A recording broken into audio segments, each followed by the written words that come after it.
ചേച്ചിയെ പോലെ ഈ ഫീൽഡിലോട്ട് വരാൻ താല്പര്യമുള്ളവരുടെ എന്താണ് ചേച്ചിക്ക് പറയാനുള്ളത്? Always welcome. ഇപ്പൊ അതിനുവേണ്ടിയാണ് ഞാനിപ്പം കേരള ബോഡി ബിൽഡിംഗ് അസോസിയേഷന്റെ സ്റ്റേറ്റ് ജഡ്ജാണ്. സോ അപ്പം ഇത് മെയിൻ എന്റെ ലക്ഷ്യം തന്നെ കുറെ ആൾക്കാരെ ബോഡി ബിൽഡിങ്ങിലോട്ട് വരെ.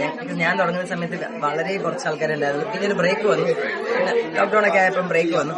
പിന്നെ നോക്കിയപ്പം കുറച്ച് പേരെ വരുന്നുള്ളൂ. ഇപ്പൊ നോക്കുമ്പം എല്ലാ അസോസിയേഷനിലും കുറെ പിള്ളേര് വന്ന് ബോഡി ബിൽഡിംഗ് കോമ്പറ്റീഷൻ ഇറങ്ങുന്നുണ്ട്. ചുമ്മാ ജസ്റ്റ് ലൈക്ക് ദാറ്റ് ചുമ്മാ വന്ന് ഇറങ്ങുന്നവരുണ്ട്, സീരിയസ് നോട്ടിൽ എടുക്കുന്നവരുണ്ട്. അപ്പം as you all know, steroids no എന്ന് പറയുന്നത് കാരണം ക്ലീൻ ആയിട്ട് പോവുക. ബോഡി ബിൽഡിംഗ് എന്ന് പറയുന്ന നെക്സ്റ്റ് ലെവൽ പോകുന്ന സമയത്ത് ഓബ്വിയസ്ലി അല്ലെങ്കിൽ നമ്മൾ റോയിഡ്സ് പെർഫോമൻസ് എൻഹാൻസ് ഡ്രഗ്സ് ബാൻ ചെയ്യുകയാണെങ്കിൽ ബോഡി ബിൽഡിംഗ് ബാൻ ചെയ്യണം. സോ അത് വയസ്സായിട്ട് ഉപയോഗിക്കുക, നല്ല കോച്ചിന് താഴെ പ്രിപ്പയർ ചെയ്യുക, പിള്ളേർ വരിക. It's a big field. നന്നായിട്ട് പൈസ ഉണ്ടാക്കാം, നിങ്ങൾക്ക് അടിപൊളിയായിട്ട് ജീവിക്കാം.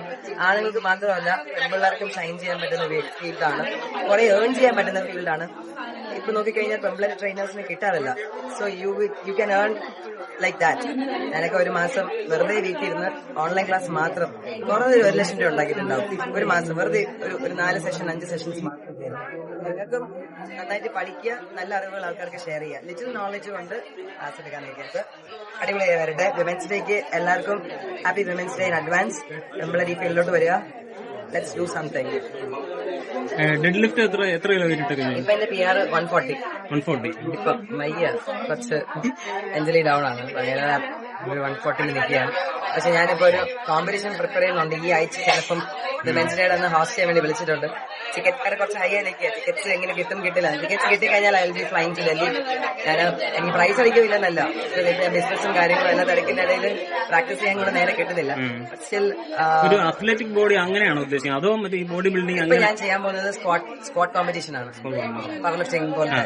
ലൈക്ക് ഞാൻ അറിയാലോ മസിൽ ബേസ്ഡ് അത്ലീറ്റ് ആണ്. മസിൽ ബേസ്ഡ് വിമൻസ് ഡേ അന്ന് വിമൻസ് ലിഫ്റ്റ് എന്ന് പറഞ്ഞിട്ട് അവർ എന്നെ ഹോസ്റ്റ് ചെയ്യാൻ വിളിച്ചിട്ടുണ്ട്. അപ്പൊ ഞാൻ ഇവിടുത്തെ വൺ ഓഫ് ദി അത്ലീറ്റ് ആണല്ലോ. അപ്പൊ അത് കാരണം ഐ എം ഗോയിങ്. പ്രൈസിന് വേണ്ടിയിട്ടൊന്നുമല്ല, അത് മാർക്കറ്റിംഗ് ആയിരുന്നല്ല, ചുമ്മാ എന്റെ രസത്തിന് വേണ്ടി വിമൻസിനെ പ്രൊമോട്ട് ചെയ്യാനും മോട്ടിവേറ്റ് ചെയ്യാനും വേണ്ടിയിട്ട് I try my best. Workout ചെയ്യാറുണ്ടോ? ഇപ്പൊ ഇല്ല, ഒരു വർഷം.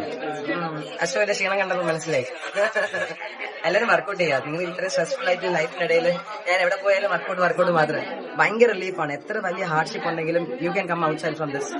Take a note. ലൈക്ക് 1/2 മണിക്കൂർ അല്ലെങ്കിൽ 1 മണിക്കൂർ നിങ്ങൾക്ക് വേണ്ടി ഒരു ടൈം ഇൻവെസ്റ്റ് ചെയ്യുക. ഇത്രയും പൈസ ഉണ്ടാക്കിയിട്ടോ അല്ലെങ്കിൽ ഇത്രയും കണ്ടന്റ് ഒക്കെ ചെയ്തിട്ട് എന്ത് കാര്യമായിരിക്കും? നിങ്ങൾക്ക് വേണ്ടി ടൈം ഇൻവെസ്റ്റ് ചെയ്യുക. നിങ്ങൾ ബാക്കിയുള്ളവർക്ക് വേണ്ടി ഇൻവെസ്റ്റ് ചെയ്യുന്നുണ്ട്. So let's do something from like ഇതൊക്കെ ന്യൂ ഇയറിനെ തുടങ്ങേണ്ടതാണ്. ഇനിയെങ്കിലും തുടങ്ങാം.